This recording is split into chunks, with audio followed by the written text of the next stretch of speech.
Hey there, English hero. Welcome to another episode of the Heroic English Podcast.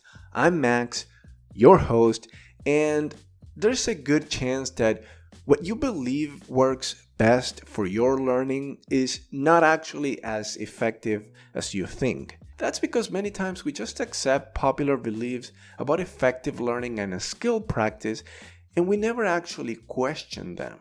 Today we're flipping the script on that, and we are going to explore some of the science behind successful learning and practice for mastering English fluency. By the time you're done watching or listening to this, you are going to have 12 very practical insights that will help you unlock your learning potential so that when you learn something new, whether that's a new vocabulary item, grammar point, or pronunciation pattern, it actually sticks in your memory and you can accelerate your progress towards your most fluent, confident, and capable self in English. Subscribe and hit like if you're watching this on YouTube. Hit follow if you're listening to this as a podcast on Spotify, Apple Podcasts, or any of the other podcast platforms out there. Also, join the Heroic English movement. We are a supportive community designed to give you the tools and mindset that you need to thrive with your English speaking. Sign up at heroicenglish.com and you'll get all the next steps there. Now sit back, relax, and join us in this fun Heroic English conversation where we discuss all about how to increase your English skills by learning more, forgetting less, with some cool evidence-based strategies. Let's do this. Welcome everybody. Welcome to this Heroic English meetup on learning. Wow, this is an important topic for sure, relevant for us learning English and trying to become more fluent in it. Let's begin. What role does social media play in learning English? Alex, what do you think? I'd say that it plays not a big role because I usually just use social media to get in touch with language or with English, especially sometimes.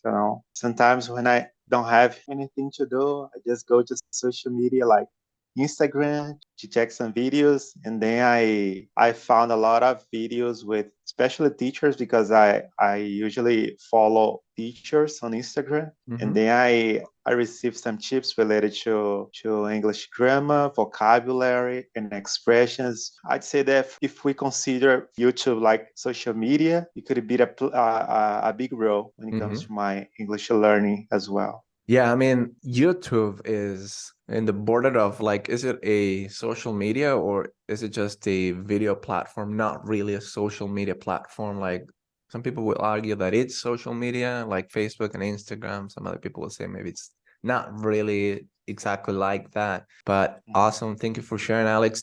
So the first comment, like from my experience, it's a good resource of connections with people from abroad. When it comes to Facebook, I'd say that it's a great platform to connect with people. And once that we connect with people, we have more opportunity to practice, especially through communities on Facebook, which the goal is to learn English or to practice it. Basically, I think it is a great tool to connect people, not exactly to study, but to connect people, I'd say.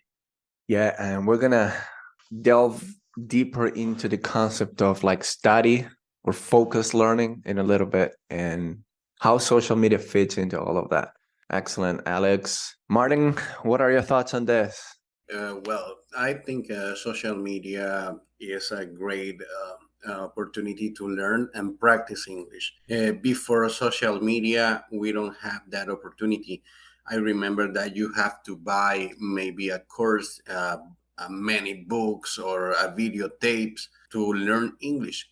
Currently, that doesn't exist. For example, YouTube, you can watch some videos and practice, make shadowing, reading, and learn different kind of accents. You can watch and repeat some videos again and again, and that will help you. And for example, you can connect with another people and practice your language. And for this way, for example, in this meeting, for me, social media is a great opportunity to learn not only English. If you want to learn another things, you can do it by social media again as well. Instagram is another great resource because there are quite short messages, reels, or even if you just scroll, you can see like maybe some idioms or very short texts on the pictures, and you learn from this as well. But according to what I've listened to from the audio guide you sent to us, Max, thank you for that.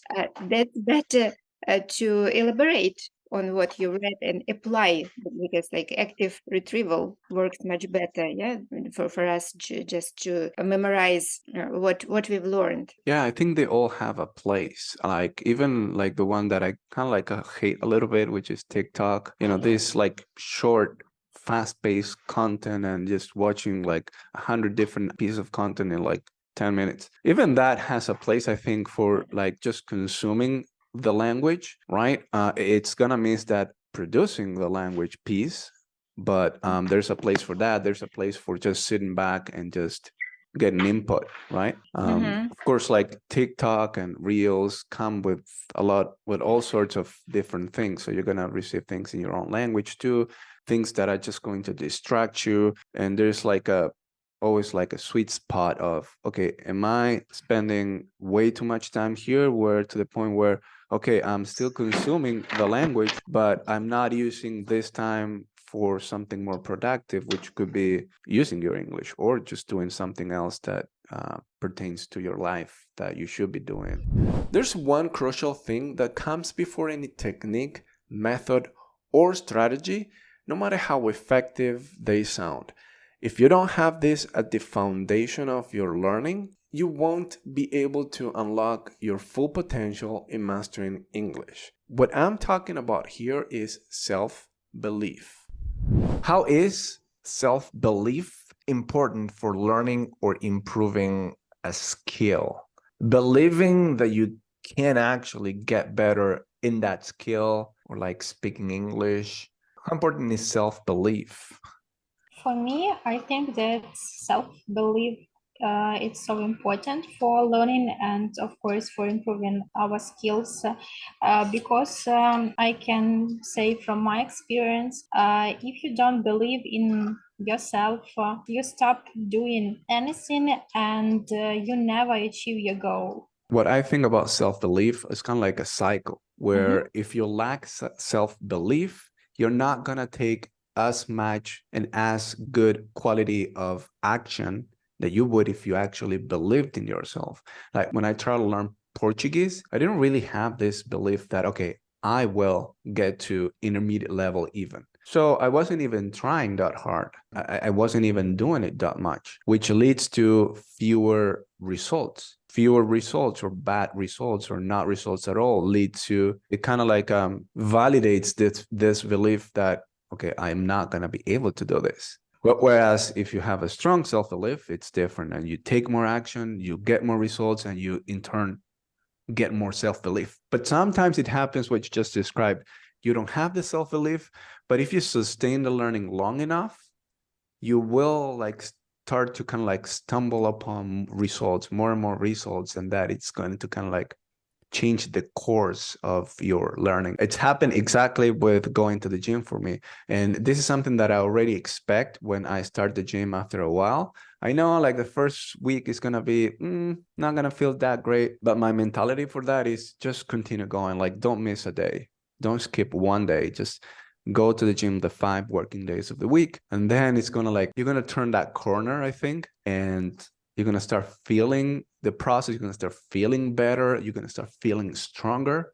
And that's when you're really off to the races, as they said, you know? I think that more important is your motivation. Because if you really want to learn English, even if you have not good skills to learn, but every day, even one few minutes learning of English can really learn and achieve skills to communicate in English. Yeah, I mean, motivation is very, very important for sure. But I see like motivation as something that's connected with self-belief, with believing that you can actually do it. Because if you don't believe that you can learn something, then motivation is not gonna be there, I think. Quick side note here to add a few comments about motivation. It is obviously a big deal. When you're motivated, you make progress in your English fluency. But when you are not motivated, when you are struggling with staying motivated, it usually is because one or a combination of 4 things. 1, as I said, you do not believe in your ability to improve. 2, you are not excited enough to keep improving. 3, you are not practicing enough. You're missing this discipline around showing up consistently. And number 4, it's not important enough for you, and because of that, you can't connect it with a deeper sense of purpose in your life. You can't connect that desire to learn with a vision of who you want to become in the future. There's this disconnect between your current actions and the reality that you are envisioning for yourself in the future. So it's a problem of purpose. It's a problem with answering why you are learning. So it's self-belief plus excitement plus practice plus purpose. So how are you doing with each of these elements? Which one needs a little more attention? Reflect on that and take action. What do you think is the role of motivation, everybody? What's the relationship between motivation and self-belief? Is there any connection there, or can you see the connection? Yeah, they are totally, I don't know. It's like one leads to another.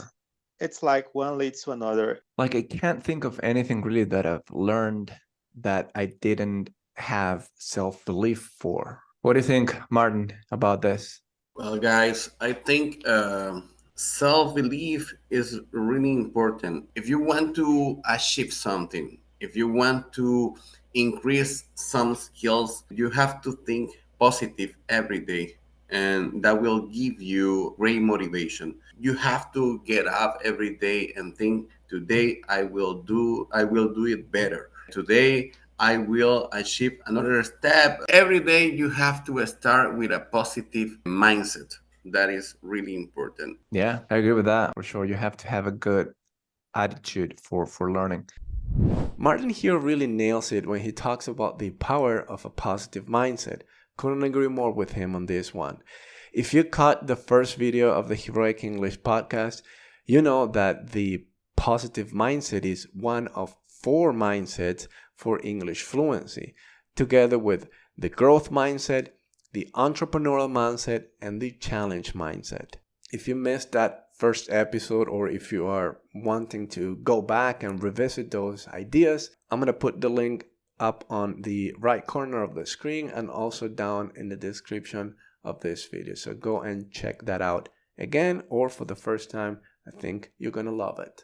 Anyway, and now circling back to the importance of believing in yourself, in your ability to improve, to progress, to climb up a few levels in your fluency in English, I cannot emphasize self-belief enough. You need to operate from a self-identity that says, I'm the type of person who is on his or her way to speaking English as fluently and as confidently as I can possibly be. In other words, don't say, I wish I were as fluent as him or her. Instead say, I'm not there yet, but I will be eventually.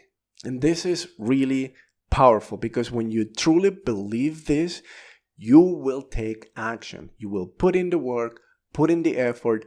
This will in turn bring results. And here's where the magic happens.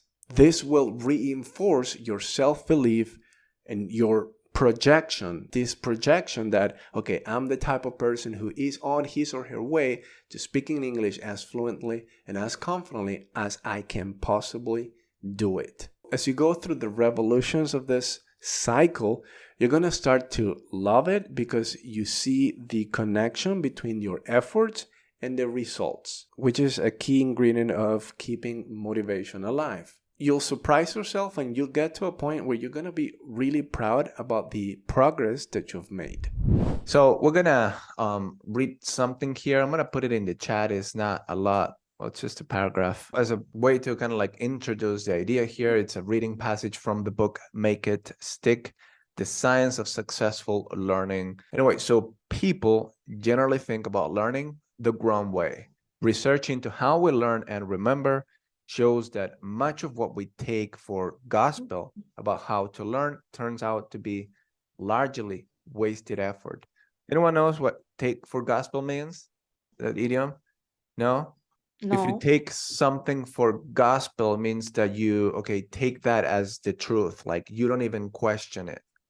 A lot of people take for gospel that when studying something, highlighting text, the typical like highlighting in green, like text when you're studying something from a book or your notes, that's effective for your learning. And people take that for gospel. They don't even question it and they believe that's an effective way to learn. It's like to take something to heart. To take to heart, no. That would mean like if I give you like feedback or constructive criticism, right? Alex, look, you need to do this a little bit different. And if you take it to heart, it means that you really pay attention and you really want to improve that. The opposite would be just to ignore it, to not really listen or something like that. Yeah, to take for gospel. Gospel comes from, I don't know, like the Bible, like words by God, and that you truly believe and have faith in that message.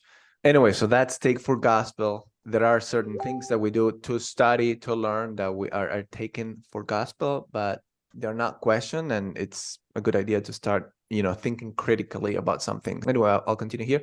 Even college students whose main job is learning rely on study techniques that are far from optimal. At the same time, the field of research, which goes back 125 years, but has been particularly fruitful in recent years, has yielded a body of insights that constitute a growing science of learning. Highly effective, evidence-based strategies that replace less effective but widely accepted practices that are rooted in theory, lore, which is kind of like urban stories, like false beliefs, let's say.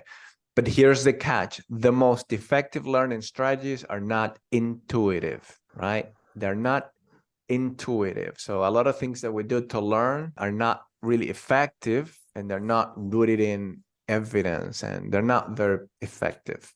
So we have two questions here to have fun in a breakout room.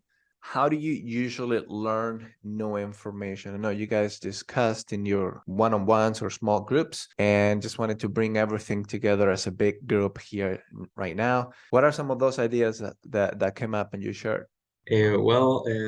Speaking with Alex, we are agree with the traditional way to study and learn, different words, phrases in English. Now with the TV series and all the options and all the content, it's very useful for us to learn in a different way.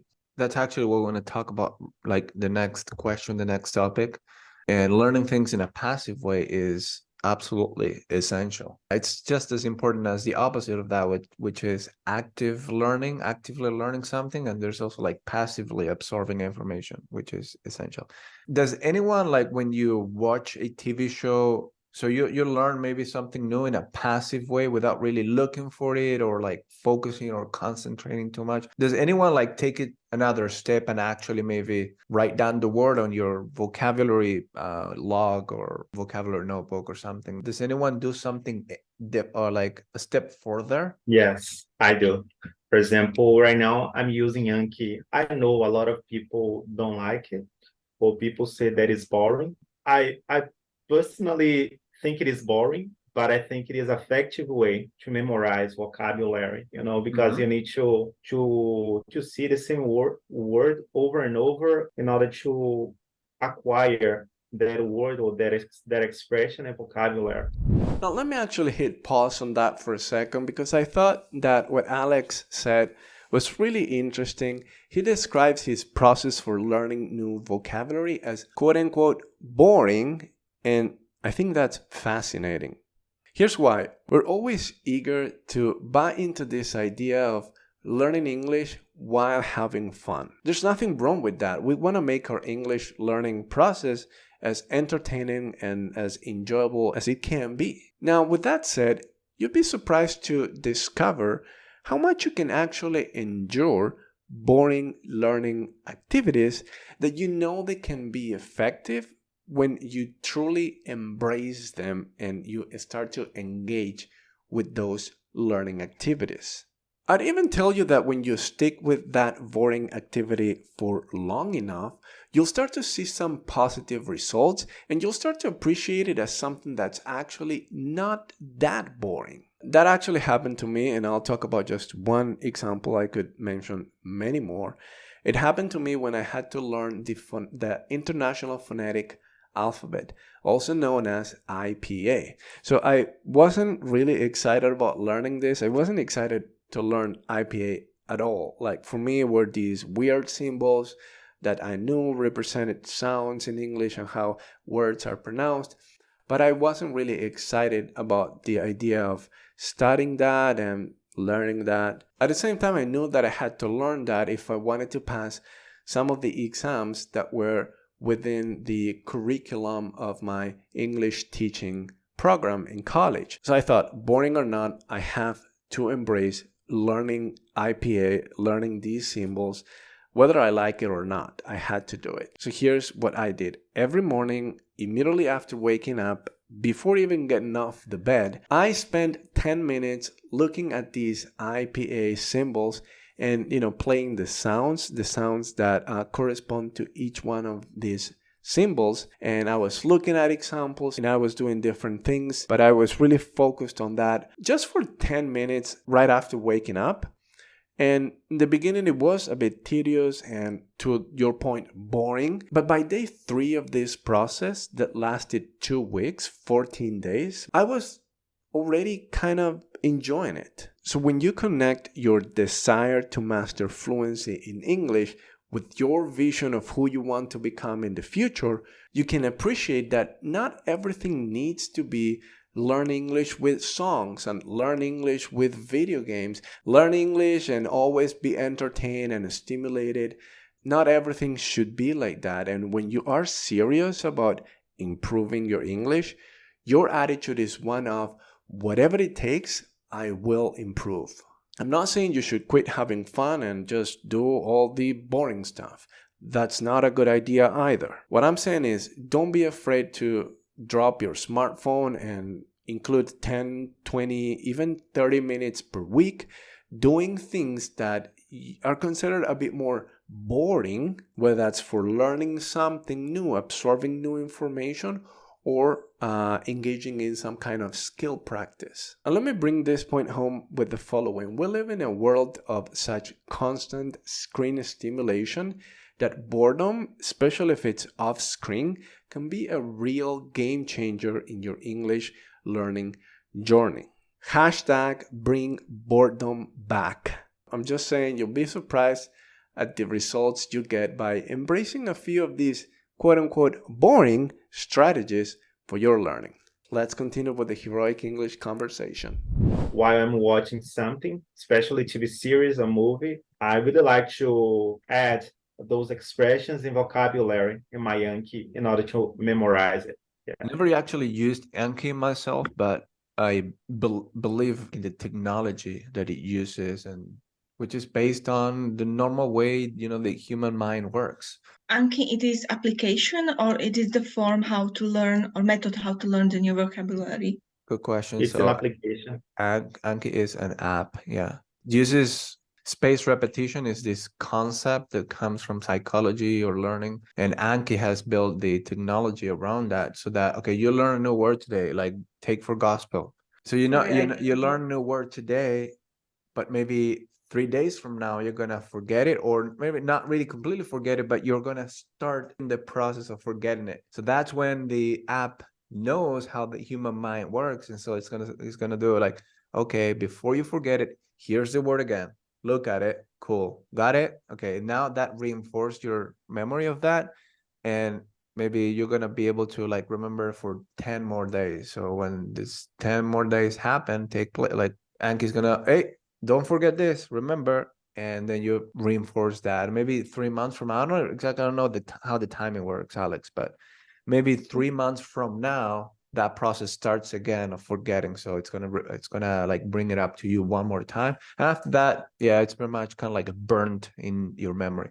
You're not gonna forget it, I think. But another strategy that I've been, it's not a strategy, it's more a habit, like reading, the habit of reading. You find sometimes the same word over and over. Oh, exactly. That's a You are great. able to remember those words, because sometimes you forget it, but in context, it's easier to remember those words. And by reading, you find the same word over and over, and then you are be able to memorize those ones. And that's what I call kind of like the organic way to remember something, right? Because if you're constantly engaging with the language and living English rather than just learn it, then like an app like Anki can help you, but it's not essential because I'm just coming across the word that I learned in a natural, organic way. Because, okay, I keep hearing it, I keep reading it in the books that I'm reading. So I've never actually used Anki, but just from the practice of living my English, constantly like being exposed to it and practicing it, that's how you reinforce the knowledge and the memory of the words that you learn, right?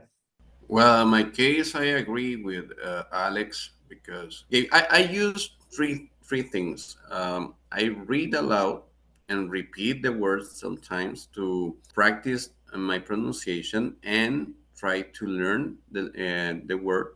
Also, I try to listen at the same time and read it again, listen and read it again. And finally, I write the words. I try to make my own examples with that word and maybe 5 examples in that moment and try to read it again. And that helped me to learn a new vocabulary and try to use it in my own way or in my daily routine. Excellent. And there's a name for that practice. So we're going to talk about focused versus diffuse mode. I like to refer to this as active and passive learning. So we were just alluding to that with Dennis. What is focus mode? Focus mode is a concentrated and intentional way of learning where you engage with a specific topic or skill, right? Versus diffuse, which involves a relaxed and indirect approach to learning, allowing your mind to process information in the background. As like when we're watching a show in English, we're not really trying to learn all the words that are being said in that show, but at the same time, we are absorbing it. So it's more like a background process. The main intention of watching the show is just enjoy it, have fun, and get entertained. But as a byproduct, you're learning too.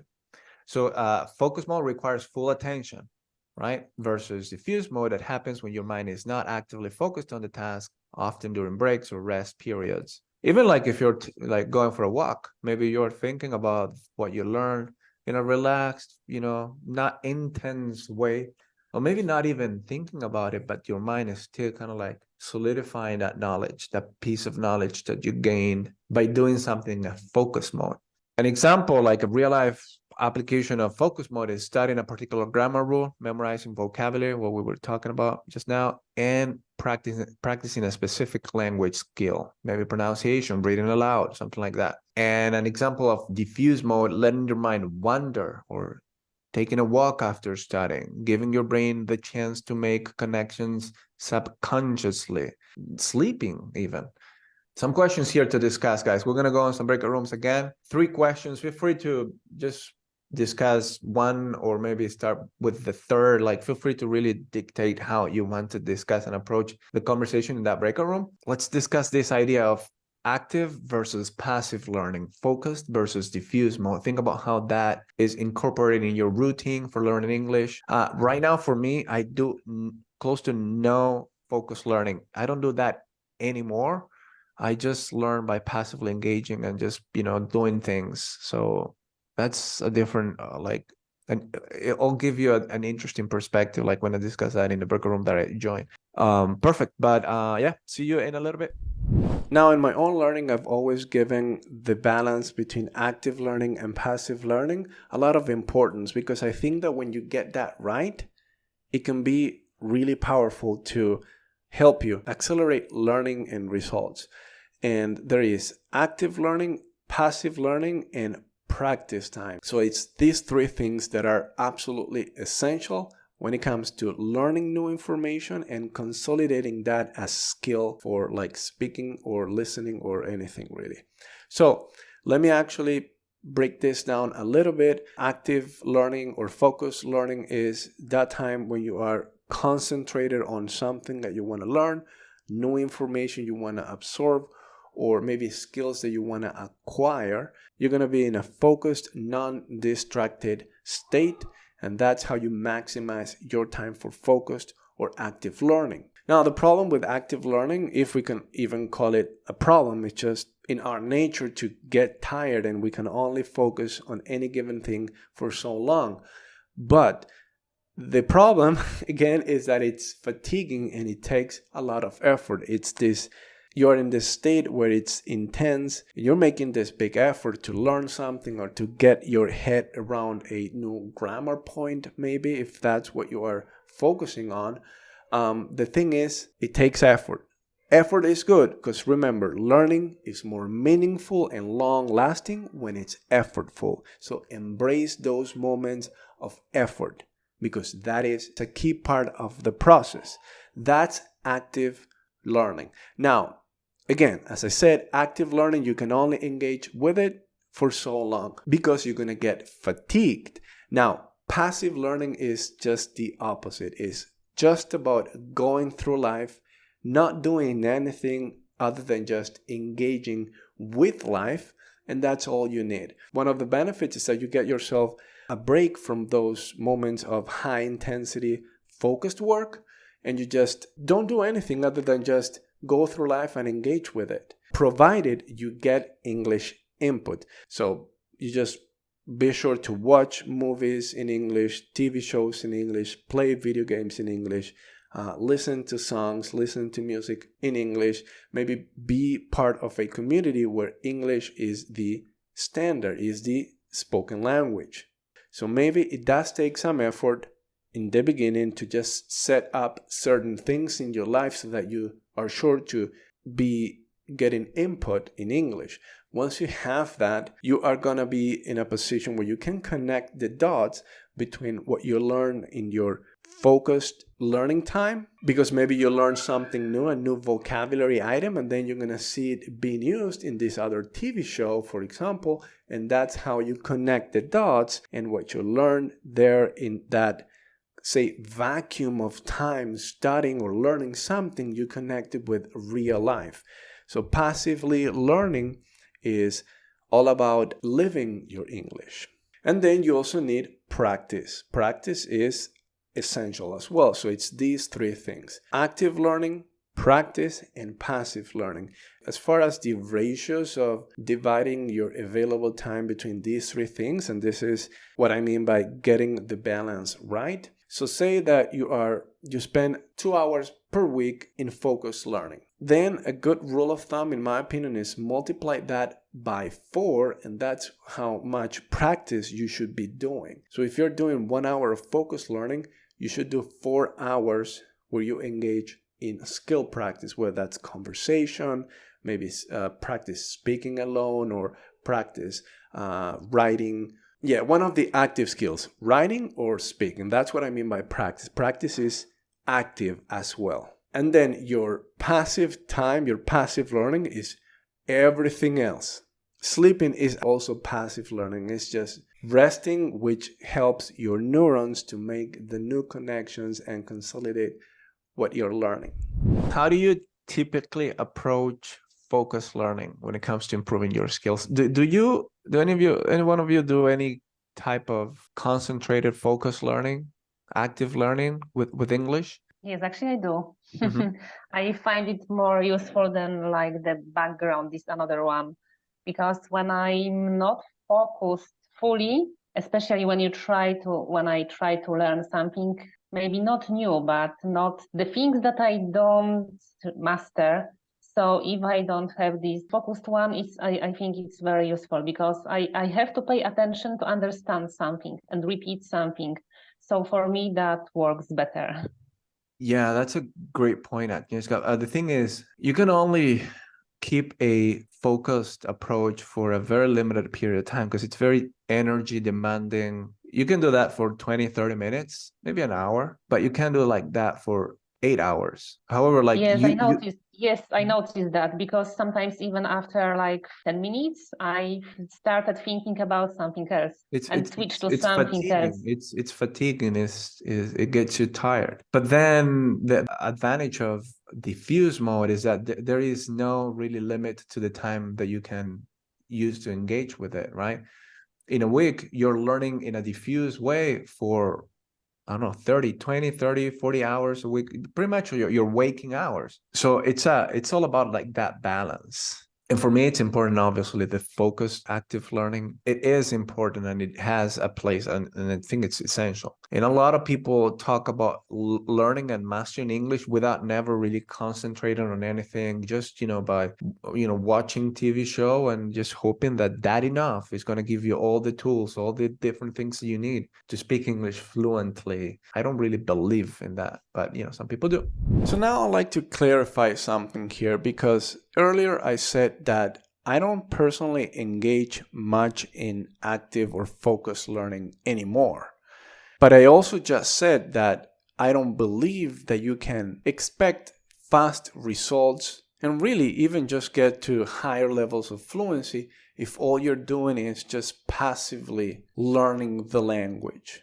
Not for most people in common circumstances of learning, like you're starting to learn the language as a teenager or adult and you don't have any previous experience or any real experience with the language. You're starting from zero, basically. So if that's the case, I don't really believe that only through passive learning you can achieve higher levels of fluency and just, skip this whole notion that learning is more meaningful and long-lasting when it's effortful. I've seen a lot of people try to take many shortcuts and just avoid any sense of like, I have to study, I have to learn this, I have to sit down and work hard in order to learn English and to master it and to hopefully one day become fluent. A lot of people want to just avoid any kind of hard work or heavy lifting that they have to do, and they're always choosing the easiest path. So let me explain why is it that I said that I don't engage in active learning anymore, but I believe that you should if you are still in the beginning stages or intermediate stages of your learning. Because if that's the case, you're at a stage where you still need to solidify and really strengthen many of the fundamentals of the language. Whereas when you get to a higher level of fluency, meaning B2, C1, or obviously C2, which are the highest levels according to the common European framework of reference, when you get to these higher levels, you achieve what I call escape velocity. And this is just a metaphor for when a spacecraft, let's say a rocket, takes off and leaves Earth, and it gets to a point where the Earth's gravitational pull is no longer acting on it, and now the rocket can just fly through space freely without being attracted by the gravity from Earth. Now, with your English, it's kind of like the same thing. When you're still at B1 or below, you still need to work on those fundamentals in order for you to get to a high enough level of mastery when you can no longer just depend on actively learning and studying and trying to memorize stuff. When you get to a B1 plus level, B2 or C1, ideally, that's a point where you can mostly rely on just passively learning English through TV, through audio, through reading and stuff like that. So again, from my experience, what I've noticed is that when you're in your early stages of learning, beginner and intermediate stage, you need to do focused and active learning. But when you go up a few levels, you achieve this escape velocity, and now you can at least not rely so heavily on active or focused learning, and just be confident that by being exposed to the language, meaning passively learning or absorbing new information, that's how you can continue learning and expanding your knowledge, provided that, okay, you are getting constant English exposure through media, or in the best of cases, living in an English-speaking country, or at least working in an environment where English is the main spoken language. If that's your situation, you're almost guaranteed to improve your English, your language skills, without really making an effort in trying to learn new things. Just be yourself, surround yourself with English, and use it every day, and that is going to carry you to higher and better levels of fluency. That's what I feel it's happened with me. I spent a lot of time, let's say since 2010 until 2015 probably, mastering the fundamentals through active and focused learning. Whereas after that, after I started to work in places where English was the main or even the only language spoken, that alone guaranteed that I continued developing and learning and becoming more fluent. I'm not saying that if I had continued to work on my English in a focused way, I would probably be even more proficient than I am now. What I'm saying is that you no longer need to rely on it. I think that sometimes you can catch some words from the dialogues when you watch the movie with English subtitles. Recently, I watched a movie on Netflix with English subtitles, and of course I hear in Polish English. But if I have English subtitles, from time to time, I catch some sentences. I am for few seconds focused. Oh, what did he say? And it is interesting. So sometimes forehead. That is so great. And sometimes, you know, I'm watching something on Netflix.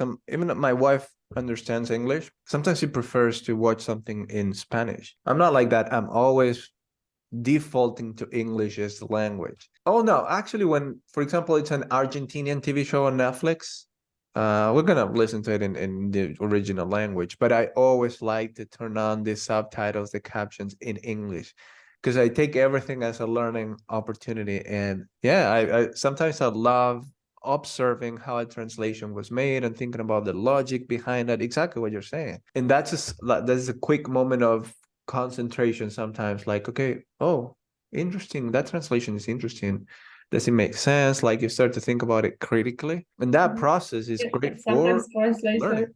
Translations are even illogical. You may disagree with some of the ways, you know, translators translate it. Very, very interesting. Love that, Ewelina.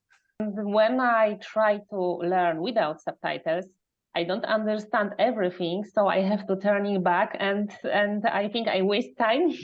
Yeah, I mean, obviously the purpose of watching something is just enjoying it and getting the entertainment value out of it, right? And learning is secondary.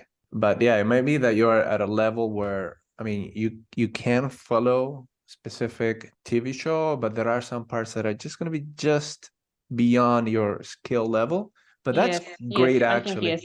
That shows that you're watching is something that is going to really put you slightly out of your comfort zone and make you grow, help you learn something new. Because if it's something that it's not challenging in any way, it's not necessarily going to help you learn something. It has to be something that's a little bit challenging, but not a lot. If it's like super challenging, it's going to be demotivating. If it's just slightly more challenging that you can handle, then that's learning. That's a great opportunity to learn. Yes, yesterday I watched one episode of Gossip Girl. I like this movie, and I slow the speed for the 0.75. Because they speak very fast, so I make it slower and I catch more things. Not every, because the plot is so interesting, the action is so interesting that I focus more on the story than to learn English. But I could hear more words, more sentences. That actually answers the next question that I wanted to focus on here. Like creating a suitable environment for learning with both types, active and passive, or diffuse and focused. So you first thing you're doing is actually choosing to watch something in English, Gossip Girl, Gossip Girls, right? In the plural. Gossip Girl. I'm not sure it's girl or girls. So the first thing you're doing is actually choosing that over something maybe in Polish. You're in Poland, right, Agnieszka? Yes. Yeah, okay.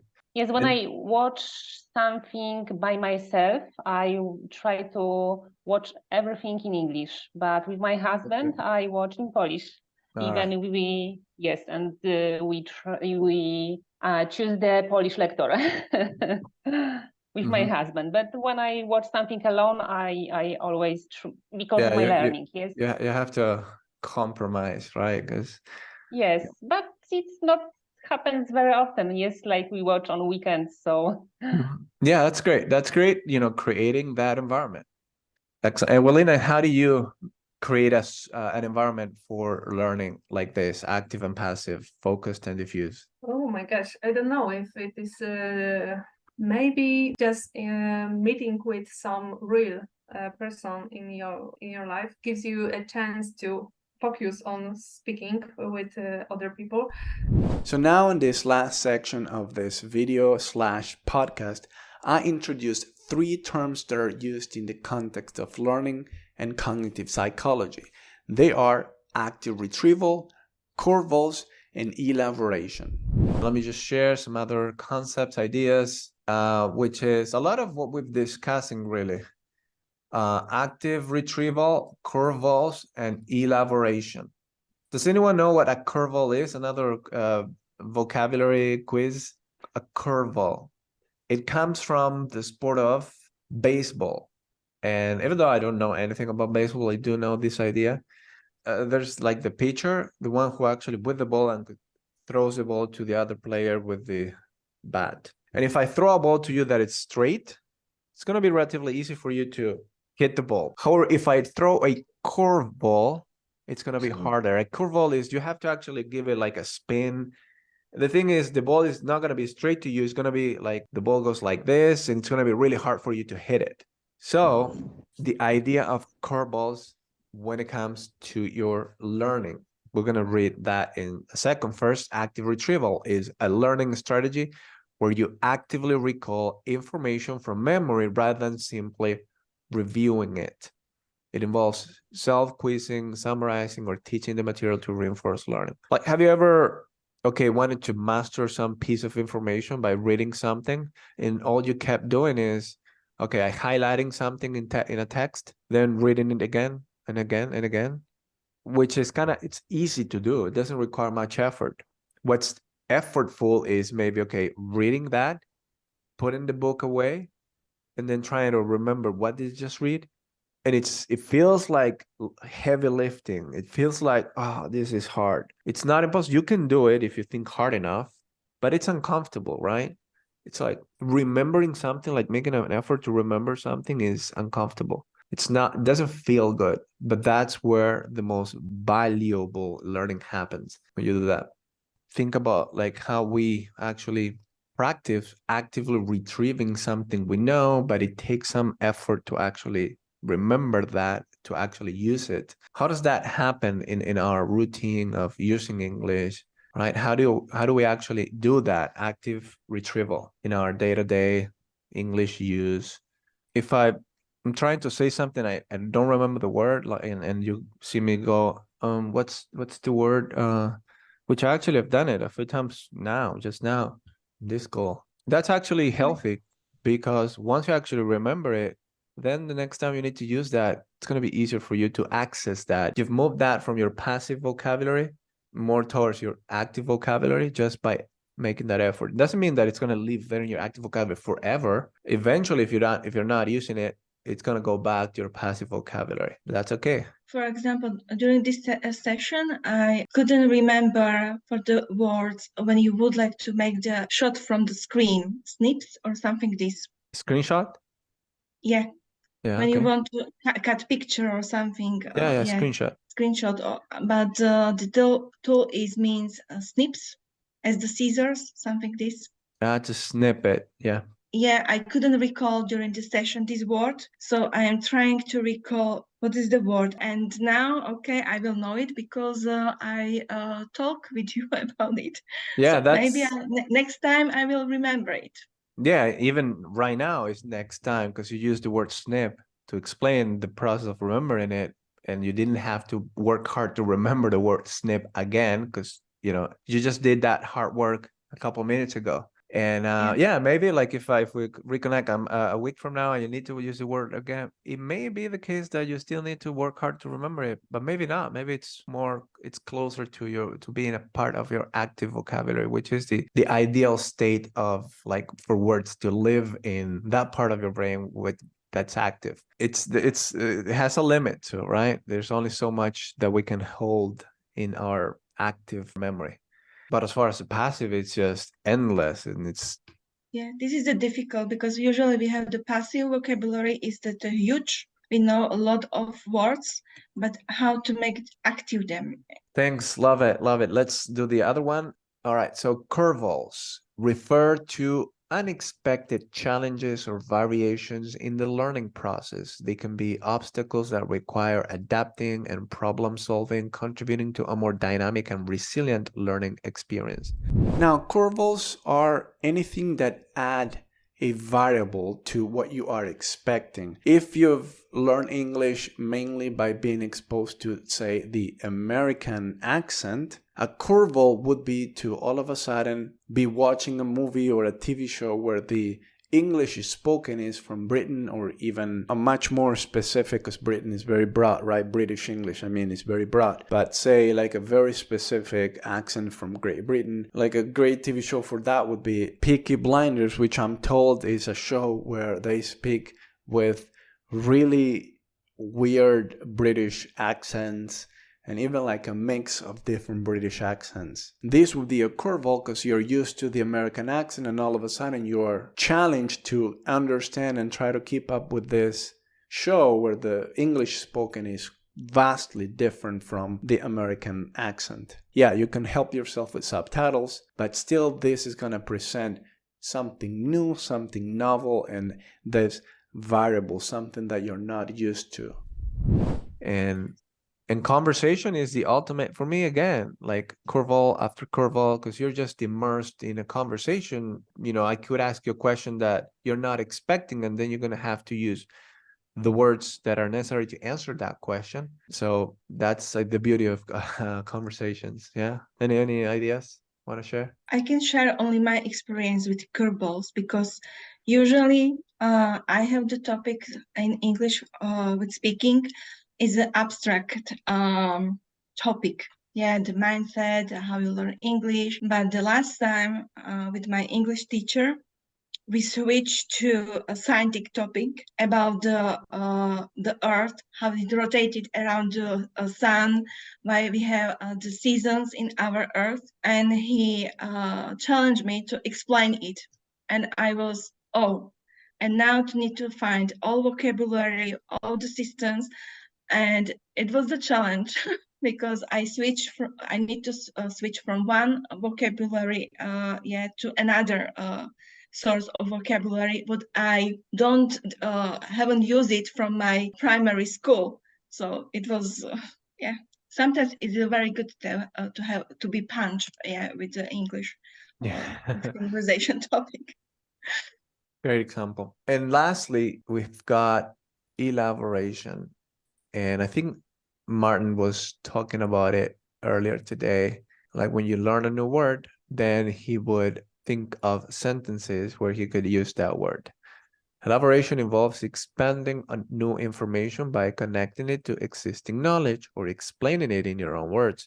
This process deepens understanding and enhances long-term retention. Like when we do conversation, we use our words in our own unique way, of course, correctly using the meaning of those words in ways that make sense. But we use it to talk about our lives and what's happening, and that is actually owning the meaning of that word, right? Next time you use the word like, don't take that for gospel. you're elaborating because you're using it on your own unique way, not in a way that is controlled, but in a way that is free, in a way that is you're using it to convey your own meaning, to express the own meaning, the meaning that you want to do, right?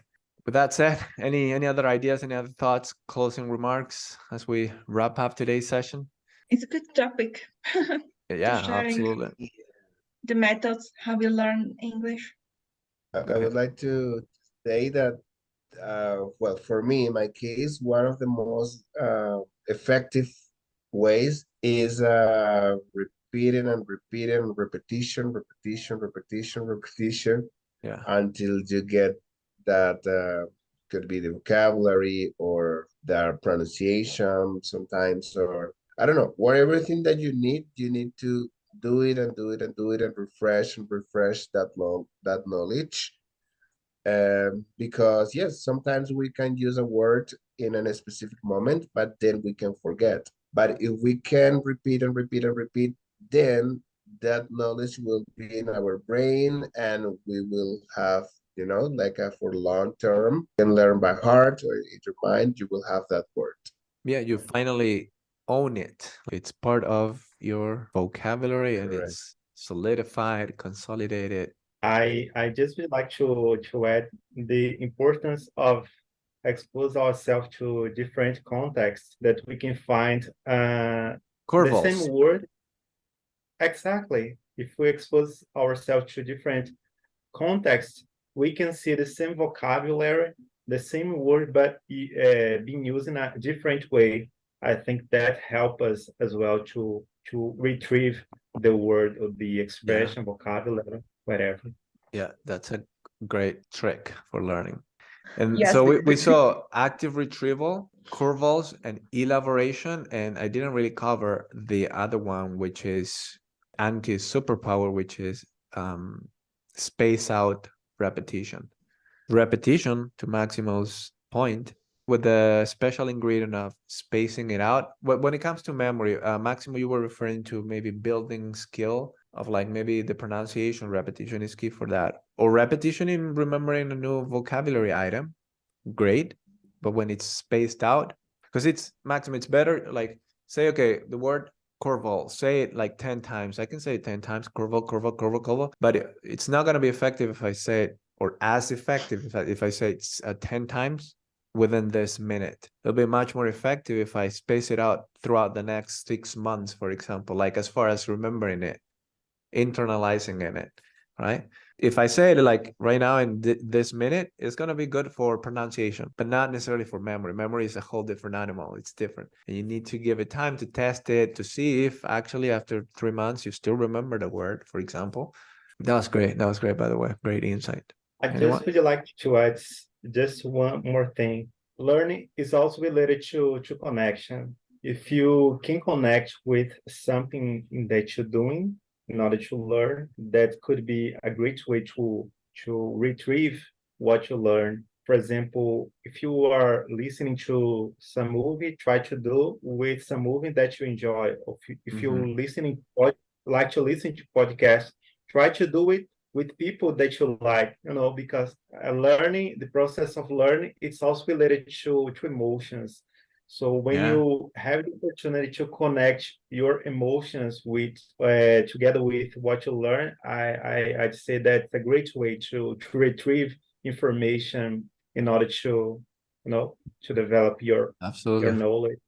Yeah, that's living your English. That's taking it a step further. That's the ultimate goal. Really live it. All right, English Hero. I hope that you enjoyed this episode where we discuss some tips for helping you learn more, retain information longer, and actually acquire it and make it yours. So let's now really quickly recap a bit of what we've discussed in this episode of the Heroic English podcast. We began by discussing the role that social media plays in learning. Then we talked about how self-belief is crucial for learning.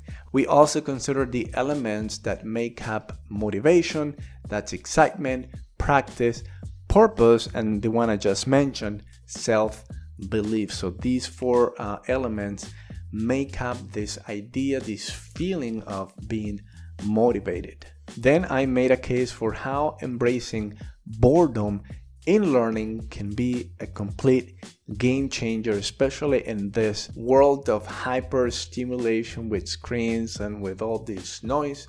Boredom can be the key to unlock your most fluent and confident and capable self in English. Hashtag bring boredom back. Then we discussed active and passive learning. I mentioned how it's important to include learning in a focused or active way and also learning in a passive way by getting as much input in English as possible. Then there also needs to be some time for practice. I said that a good number to shoot for would be 4 hours of practice time, skill practice per week. If you can achieve that, 4 hours of practice time per week, that's a great place to be. Of course, the more you can practice, the better. We also talked about how spaced repetition works. And lastly, we discussed 3 terms from cognitive psychology as presented in the book Make It Stick. That is active retrieval, how making an effort in trying to remember something is beneficial for your learning.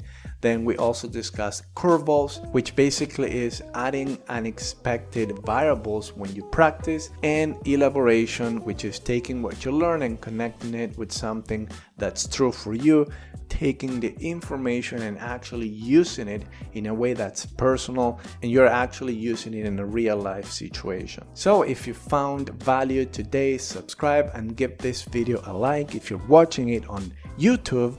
And if you're listening, give us a 5-star rating on platforms like Spotify, Apple Podcasts, iHeartRadio, Deezer, or wherever you're listening. Your support means a ton. All right, English hero, keep learning, keep growing, keep living your English, and until next time.